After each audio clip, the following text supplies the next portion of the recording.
मेरी एक्चुअली आपसे बात नहीं हुई, आपके साथ हालात क्या बने और किस तरीके से आपने ये सारा कुछ फिर मैनेज किया, आपको जाना पड़ गया, आपको क्या कहा क्या जा रहा था आपको? देखिए इमरान भाई, लेवल्स ऑफ हरासमेंट होते हैं, डिफरेंट लेवल ऑफ हरासमेंट है। पहले फोन आएगा कि ये ट्वीट डिलीट कर दो, आप ये सब कुछ फेस करते रहते हैं। आप सहाफी हजरात हैं, आप अच्छे तरीके से जानते हैं कि ये ट्वीट डिलीट कर दो, ये डिलीट कर दो, ये बोलो, ये ना बोलो। उसके बाद लोग आपको विजिट करते हैं, आके आपके पास आके बैठ जाते हैं कि सर आप ये गलत कर रहे हैं, ये मत बोलें, इसको इस तरह बोलें। उसके बाद फिर आपको मुख्तलिफ दफ्तरों में बुलाया जाना शुरू कर दिया जाता है। लेवल्स ऑफ हरासमेंट इंक्रीज किए जाते हैं आपकी रिजॉल्व को देखते हुए। अगर आप बाज नहीं आ रहे तो बाज तो इमरान भाई, मैं तो और आप जो है, हम हक सच की लड़ाई लड़ रहे हैं। और मेरी तो आपको भी आपके माँ बाप ने यही सिखाया है। और हमारे मेरी माँ जो है, वालिद साहब की तो 95 में वफात हो गई थी। मेरी माँ तो जो है वो आर्डेंट सपोर्टर है हक और सच की। वो मैं तो उनके नाम से फिर ट्वीटें भी करता रहता हूँ। और दरमियान में अगर मैं कोई जरा करने लगूं, जरा डिप्लोमेटिक बनने लगूं, तो मेरी उनसे बेइज्जती होती है कि तुम इंसान के बच्चे बनो, हक सच की बात करो। तो वो फिर मैं हक सच की बात तो मैं करता रहा, क्योंकि ये तो मैं आपको बताऊं, मैं आपको एक छोटी सी मिसाल देता हूं। मैं तोरखम पे, मैं वॉर जोन में था 2010 में। मेरे ऊपर 3 आईडीज हुई है, खुदकश हुआ जिसमें मैं जख्मी भी हुआ। अब मंगल बाग के इलाके में मैं वहां पे लड़ा था।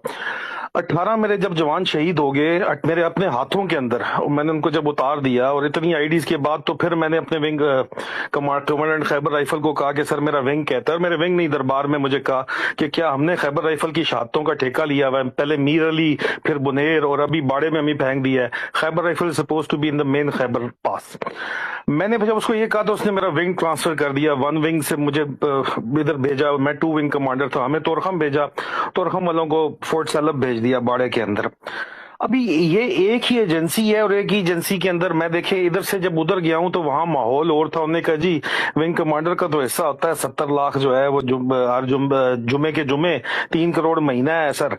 अगर आपने लेना है तो लें, नहीं लेना तो तब भी आपकी जिंदगी इधर मुश्किल है।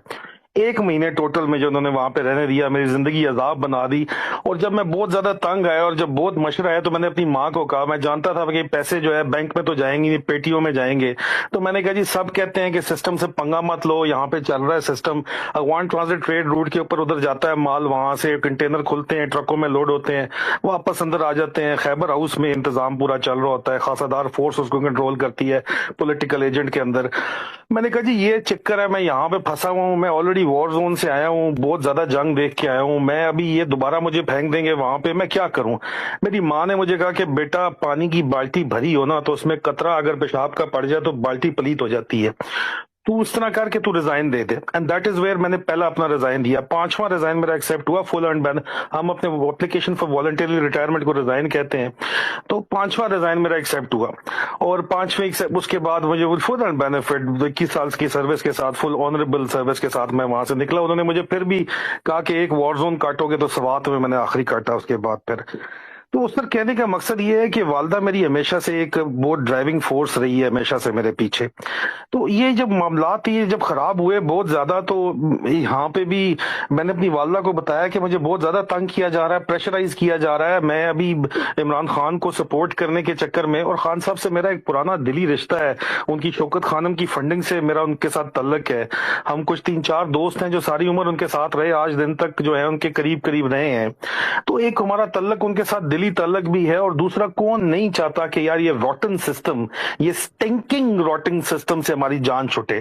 ठीक है, कॉन्स्टिट्यूशनल सुपरमेसी हो, हम बनाना रिपब्लिक बन गए हैं, कोई हमारी भी इज्जत हो। वो इज्जत पहली दफा सर, मैं इंटरनेशनल ट्रैवलर हूं अपनी बेगम की वजह से भी, तो पहली दफा मुझे इज्जत वो फील हुई जिस वक्त इमरान खान आया, प्राइम मिनिस्टर बना। मुझे वाकई वो मैं ग्रीन पासपोर्ट है, मैं पाकिस्तानी नेशनल, मेरे पास नेशनलिटी नहीं है बाहर की।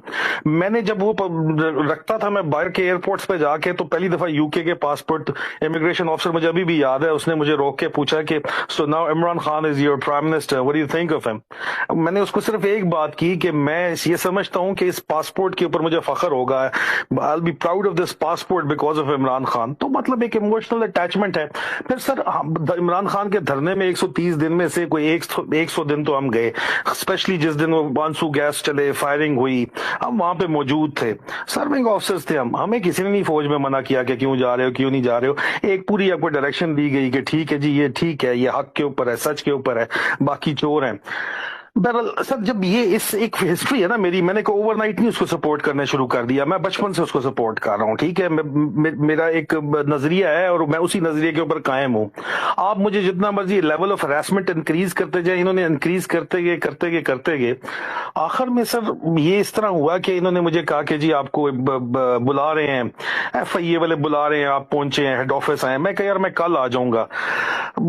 इस तरह की बातचीत जब चल रही थी तो रात के वक्त ये पहुंच गए जी घर के ऊपर, बाहर गनमैन सादा कपड़ों के अंदर, कोई उन्होंने वो वर्दी शर्दी नहीं पहनी हुई थी।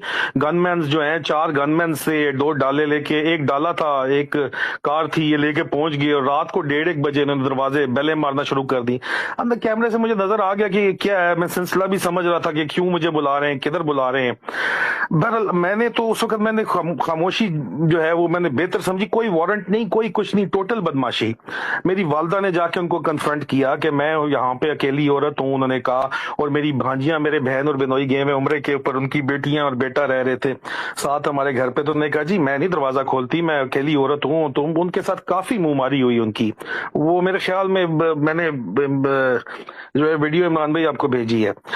तो उसके बाद ये चले गए। अच्छा, अगले दिन मैं चला गया, अपने GHQ चला गया। मैंने कहा जी मेरे साथ ये हो रहा है, ये ज्यादती हो रही है। खैर वहां पे मुझे तसल्ली दी गई कि डोंट वरी, हम देख लेंगे, हम सब कुछ कर लेंगे। लेकिन सर अगली रात फिर ये FIA की वर्दी में एक बंदा आ गया और साथ इनके गनमैन आ गए।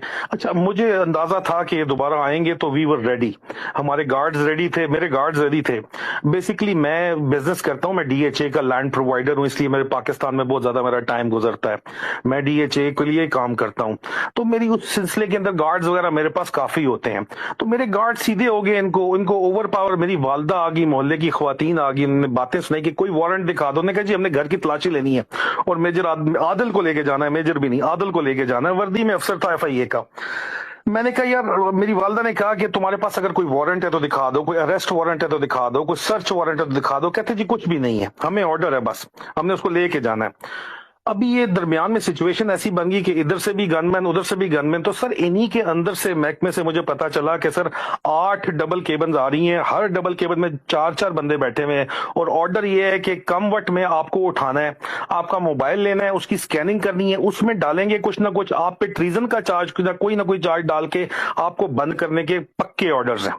अगर आप निकल सकते हैं तो निकल जाए, नहीं तो आपका बचना नामुमकिन है।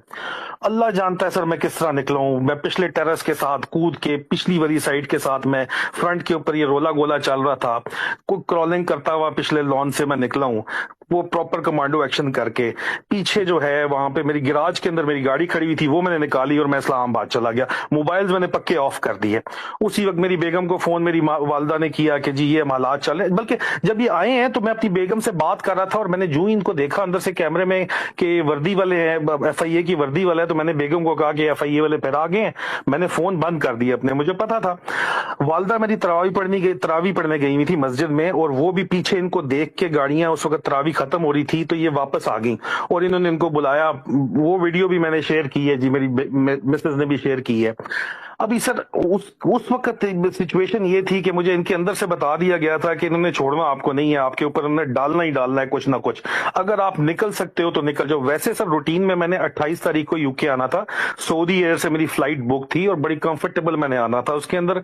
लेकिन उस वक्त रात ये हालात बने कि 3 घंटे के अंदर अंदर जो है मैंने टिकट, अगला एक दोस्त ने मुझे बुक करा के दिया और साथ उन्होंने बताया कि एयरपोर्ट में पता है इनको कि तुम्हारा बता दिया गया है, अगर तुम जाओगे तो ये तुम्हें वहां पे करेंगे। नो स्टॉप लिस्ट पे कानूनी मेरा नाम डाल नहीं सकते थे, ECL पे नाम डाल नहीं सकते थे। सर अंदर से ही